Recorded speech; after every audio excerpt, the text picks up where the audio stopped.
There is a criticism of Natsu Dragneel that you will hear constantly. He is simple. He is loud. He charges in without thinking and wins because of friendship and willpower. The criticism is accurate as a description. It is wrong as a verdict. Natsu works as a protagonist not despite his simplicity but because of a specific, intentional relationship between his personality and what fairy tale is actually about. Most shonen protagonists are simple because they are underdeveloped. Natsu is simple because his simplicity is the thesis. The question fairy tale keeps asking is, what does it mean to live fully without holding anything back? Natsu is what the answer looks like in human form. I want to make the case that Natsu Dragneel is a deliberately constructed character who serves his story exactly as intended, and that the people who dismiss him are measuring him against the wrong standard. Natsu was raised by a dragon who disappeared. He spent years searching for that dragon. That is his entire backstory, and fairy tale is careful never to overcomplicate it. Other shonen series pile trauma on their protagonists until they become defined by suffering. Natsu is defined by absence. His father figure left without explanation and Natsu responded by filling the gap with people. With guild members. With found family. The simplicity of his loss is what makes his response to it meaningful. He does not become powerful to avenge someone. He becomes powerful because he cannot imagine standing still while the people he loves are in danger. Natsu fights by burning everything. He does not strategize. He does not wait. He escalates until either he wins or he cannot continue. This sounds like a character flaw and in conventional storytelling it would be. But in fairy tale it is consistent characterization.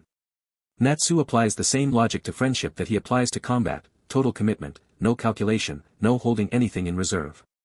When he is angry on behalf of someone else, it is the same fire he uses to fight. When he is happy, it is the same intensity. He does not have different modes for different situations.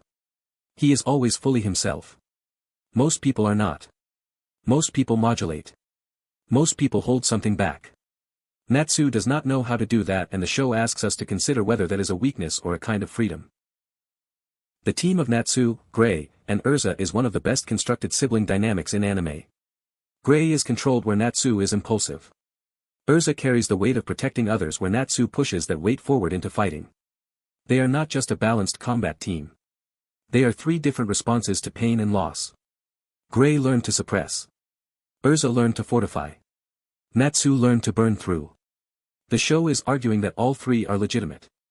None of them is the correct answer. What matters is that they found each other and that each of them fills a gap the others have. Natsu specifically fills the gap of momentum. He is the reason the guild moves forward instead of sitting with what it has already lost. Late in the series we learn that Natsu is a demon. He is Zirif's most powerful creation, designed to kill Zirif himself. This is a significant lore reveal and the show handles it correctly by not allowing it to redefine Natsu's identity. Natsu's response to learning he might be a weapon or a curse is essentially, I am Natsu Dragneel of fairy tale and none of this changes that. Which sounds simplistic but is actually the only emotionally coherent response available to him. He has spent his entire life choosing who he is through how he acts and who he protects. A piece of information about his origin cannot overwrite that. The reveal works because Natsu's identity was never built on origin to begin with. Fairy Tale is an ensemble series. Urza, Gray, Lucy, Juvia, Jalal, and dozens of others carry enormous amounts of the emotional and character work. A complex protagonist in that environment would crowd everyone else out. Natsu's relative simplicity creates space. He is the direction of travel and the other characters are what give that travel meaning. This is not lazy writing.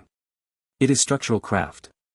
The best ensemble stories understand that the protagonist does not need to be the most interesting character. They need to be the clearest expression of the story's values.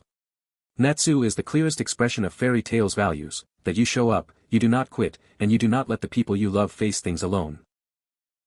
Natsu Dragneel is not a simple character who got lucky.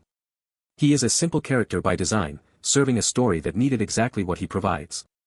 All 328 episodes of Fairy Tail plus the ongoing sequel are on Crunchyroll. Subscribe for more analysis of the characters in anime who are doing exactly what they were built to do.